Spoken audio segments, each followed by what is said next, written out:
I rather like talking about myself. Singer. No, it is excruciating, and you just hope that it serves a purpose, and that purpose might be that that the film, if you're interested in the sort of rock band era and one of the bands of that era and how it operates, how four people can work together. Because they don't, painters, you don't get four people hanging out together, or poets or novelists, it is a strange thing to be artists and to collaborate together, and it's produced some interesting bands. But it's a tricky thing to hold together. I think maybe that's what this film's about. By the way, Tom, I would like to say that I think the festival, one of the reasons that it has such respect the world over is because you keep taking risks. I was scratching my head when I heard that you were going to give a documentary, a gala opening, and I think we would like, as subjects of the film, and I know Davis feels like this as director, to thank you for that unusual choice. So thank you. Well, we had 35 years of made-up stories. Now the next 35 can be documentaries. Davis, can you talk about the experience of watching with the audience? I mean, there's always something different that comes out of the audience than sitting in your edit room by yourself. It's interesting. Sometimes you don't know what your movie's about until after it's done. It's falling from the sky down in a lot of ways, and it made me reflect. One of the unspoken sort of heroes of the movie is Brian Eno, when he talks at the beginning and the end of the movie about what a clan is. And to see these guys not as rock stars, but as a band of brothers, and what is unique about these four men that made them endure. And weirdly, it made me think about my own marriage. That the way to stay together, that these guys have this, how have these guys endured? When you think of a great marriage and you say, how does that work? How do these guys stay alive together in this thing that the law of physics seems to pull against you? And and brutal honesty, the things we talked about, the brutal honesty, commitment to a bigger idea despite the fact that the world is pulling against you. So that when I watched the movie last night, I was like, oh, that's what it's about. You have 3 spouses? Well, I was going to say, a marriage of 2 must be easier than a marriage of 4.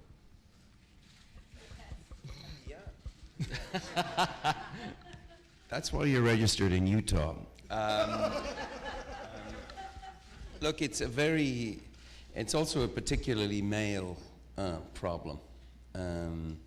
Men, as they get older, tend to rid the room of argument, and I think probably particularly men who feel they've achieved something in their life don't normally court a relationship where somebody is going to be able to tell you to fuck off on a daily basis. You have your pride, you've achieved something. Why would you need this? And it's a very good question. And it's like the male ego gets sort of calcified and brittle. And yet, if you can get through it, it's quite an efficient organism, the band. And it's a real band. Yeah. I think that's the difference. And I was reading an article about plane crashes and how you're much better off if the co-pilot is flying your plane, because the captain will always interrupt the co-pilot and contradict him and say, no, you're doing something wrong, that's wrong. But the other way around doesn't happen in some situations. The co-pilot is scared to question the captain, and you can get into problems. I think our band operates on the basis that anyone can question anyone, and that there's no demarcation. There's no, that's my area, don't criticize me in this regard. And that keeps it honest and healthy. I think To clarify that means that my wife has to listen to me now. No? Okay. Well, kind of building on that, we got a tweeted question from Jane Stevenson at the Toronto Sun.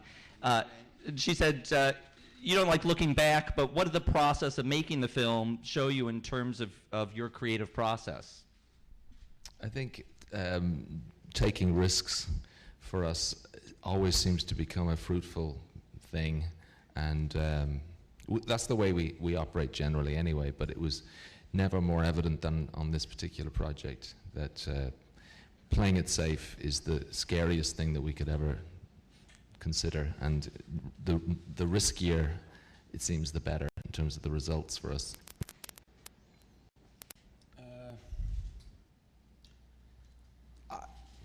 I found it very a little humiliating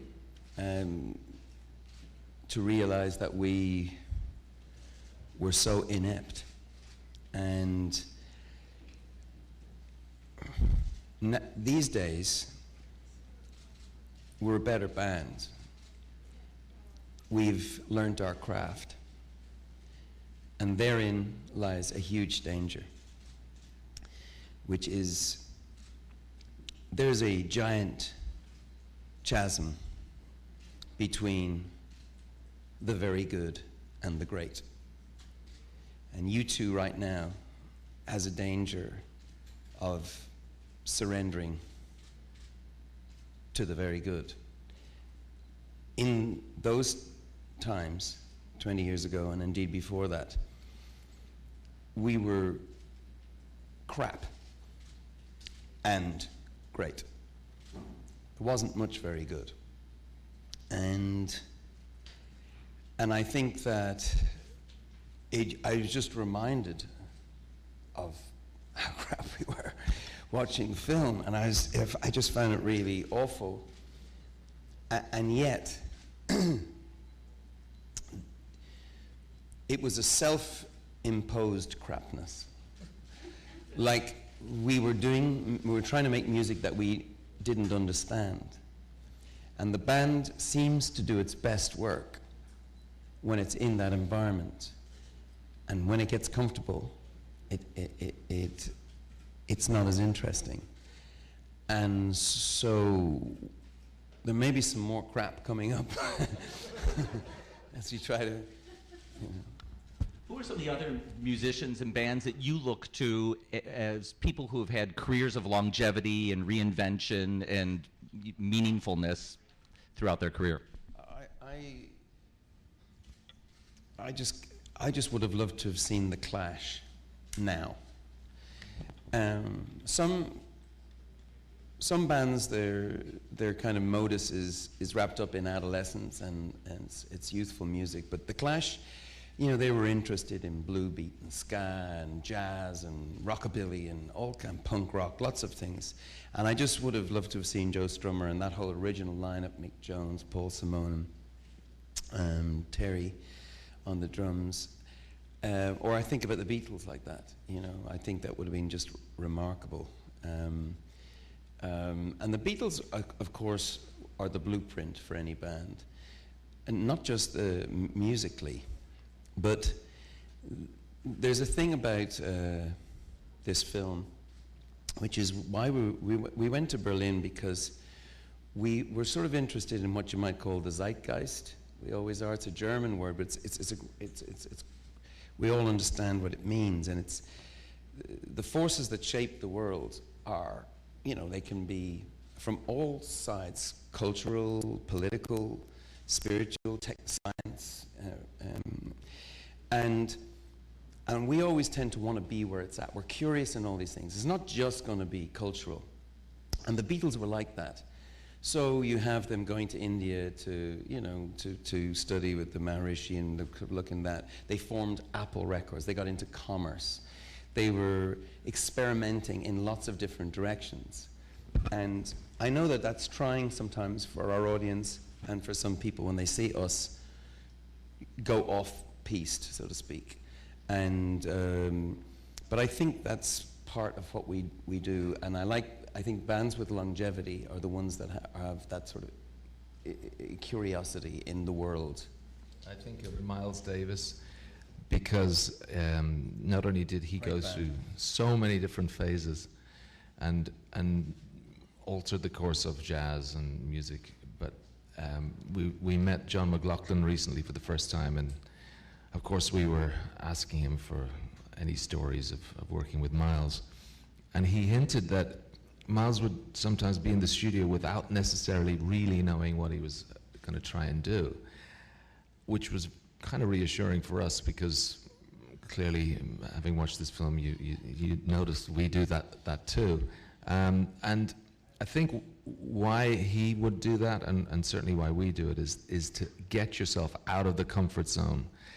Find yourself in a place where you have to be resourceful and creative because there's no other choice. And if you are in a comfortable place where you can rely on craft, previous lessons learned, inevitably that's the music you'll create, a comfortable sound. And we've just no interest in going there. It's the least interesting thing for us. You know, we got a tweeted question from Peter Howell from the Toronto Star.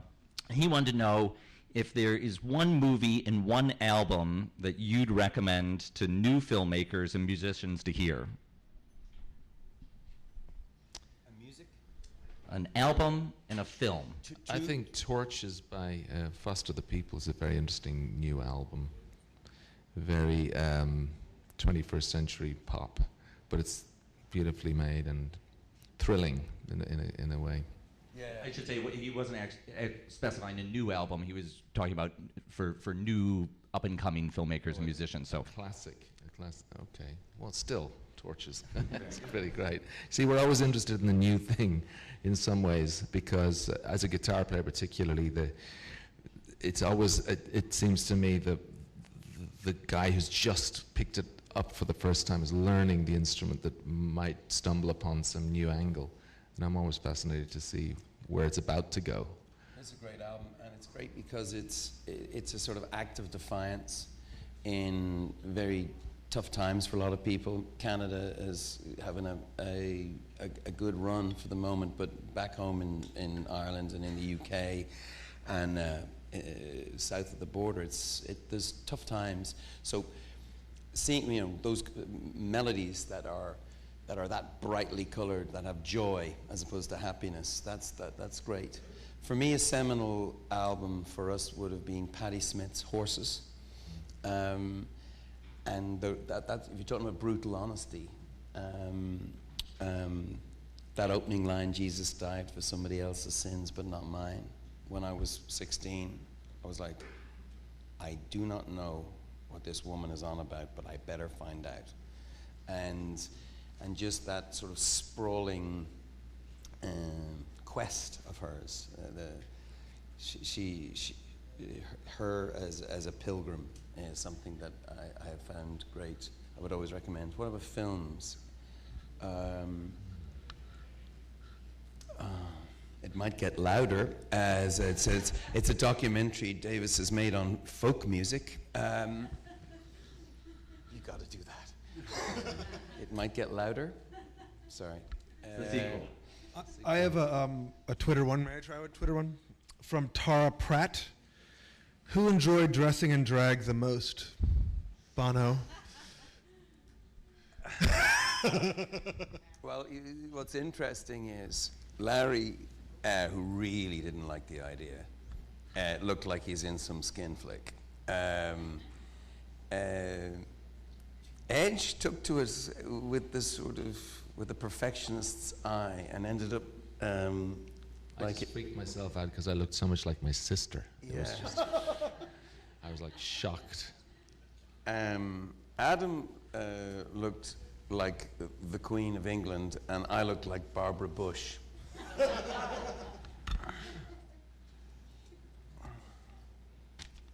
Here's one about the